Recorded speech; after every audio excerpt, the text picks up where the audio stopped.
It's amazing how many times we don't accomplish something because fear sets in.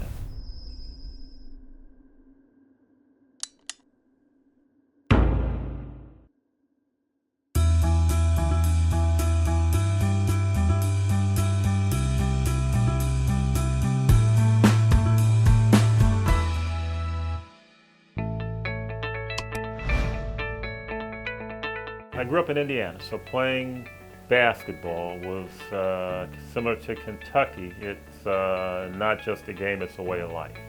And so everyone, when you grew up, you wanted to play on your elementary school team, and the big goal was to play for your high school team and to win a state championship. And that was every kid's ideal, every kid's dream, and I was no different. So you play all that time, you're fortunate enough to then go play in college, and then even more fortunate to go play in the pros, and I did that for 12 years, and then all of a sudden it's over with, and there's nothing that really prepares you for that after all that time. And I say all that to say that even going from that into the business world, there's nothing that prepares you for that either. Your whole life you played a game, and at the end of that game you knew whether you were successful or not. Well, the business world doesn't work that quickly. And you knew what the fans thought about you. You knew the adulation if you did well. You knew the scorn if you lost. And the business world just doesn't work that way. So the transition was difficult. It was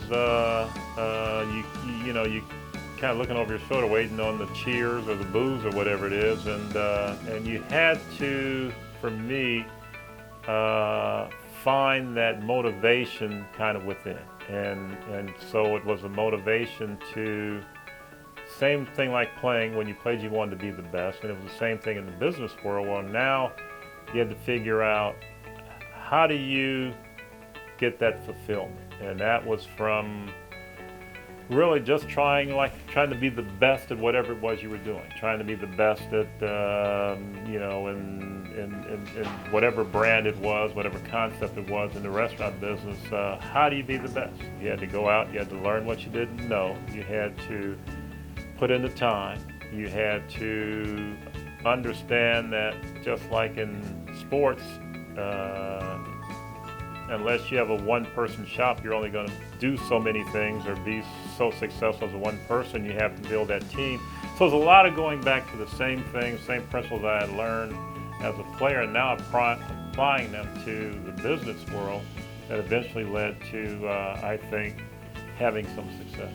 I was fortunate to be on the player side of collective bargaining. So what's that mean? I sit across the table from all the owners, and these owners were successful in all different areas of the business world. And I would see when they take a break where we're talking about basketball and getting more money for per diem, and they're talking about the business world. And I'm saying, how could that, there's nothing more important than basketball. How could that be? How could that even be exciting to them? And I really learned that basketball was another business, but what really excited them and got them really going was business in general. And so over all that time, I said, maybe I'm missing something here. Maybe it's not just playing the game. Maybe there's something else that's just as exciting or more exciting. It seems to be more exciting to them as owners.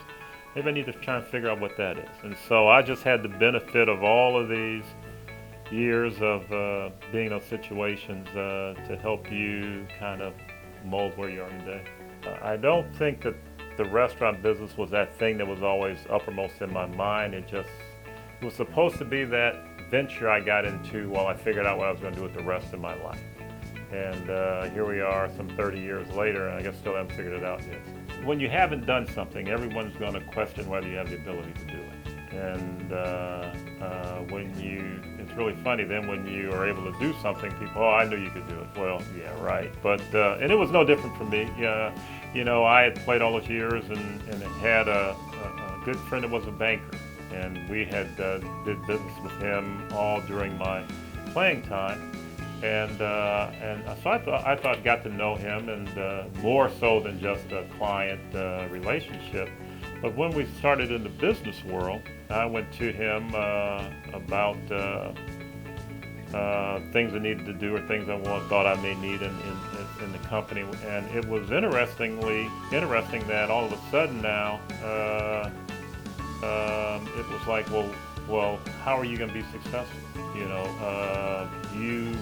what's your experience? All those things that to me, I didn't think I would get from him, but now it's a business relationship, so now they're going to question you and question your ability and all those things like that. And that was a rude awakening. That was really interesting to see what, now we know you as a basketball player, but we don't know you as a business person, and definitely not as an entrepreneur. So we're going to treat you just like we treat anybody else that we question. It was never about money. It was never about how much money you can make, and it was never about how many stores can you have. It was always about, wife will say it was like playing a game. It was like when they built something or bought something, and then after they did that, now the next game was now they need to go build something else or buy something. That's the thrill, that's the fun, and in some ways that is true, but along with that, I think the thing that's made us successful is that it's been about providing opportunities for people, and that's really been the big key. And I could tell you a story of people who started as a crew person and have made them work their way up to a district manager, or area operations person, or a training manager, and are able to have a good life and support their families. And when you look back over all of these concept stores, everything we've been involved with, and you see all of those things that have happened, that's where the real success is. I don't think anybody ever feels that they've made it. If you are around long enough, you know that there are so many things out of your control. So many things can happen that you feel blessed to be in a situation and fortunate to be where you're at if you've been successful. If you live long enough, you're going to fail. And it's just what do you do after you fail? Do you get back up and keep going, or do you let it keep you knocked down to the ground? And thinking all these years, we failed. But we've just been fortunate that we've succeeded more times than we failed. I think if you start with the attitude that even if you fail, even if you lose everything, you can still make it. And so I think because I don't think the hours got too dark. When times were difficult, when we had the first 5 stores in Milwaukee, and it like this time of year, it snowed, only Milwaukee, it snowed for 2 days. And we had absolutely no sales. And so the big question was whether we were going to even be able to make payroll. And we, from a finance, we were at the end. And we barely made payroll. I remember we used to do a lot of things that we don't do today. We used to go to Walmart and buy supplies and all those kind of things like that and ration them off just because there was no money. But even during those times, I just felt if everything falls through the floor, then you just get a job and start over. Yeah. And so it was never where I felt that I never had that sense of doom and gloom, no matter what. And maybe people say that's entrepreneurial. Maybe it's just something wired that's just dumb in you that you just feel you're just never going to get there. Even if you get there, just figure out a different way to go. And that's how I just felt everything to be. Don't let anybody put your fire of enthusiasm. There will be a number of people that tell you why something can't be done. And I think if I had listened to a lot of that, we would not have done a lot of things. We wouldn't have tried a lot of things. We'd have just taken them as, well, that can't be done, or you don't need to do that, or why are you going to go that way, or that's not going to work out financially. Do what you love, not what you think you can make money at. Because if you're doing what you love, money won't matter. And it's amazing how money eventually comes. But you'll be more fulfilled, you'll be more excited, you'll look forward to every day when you do what you love doing, no matter what it is.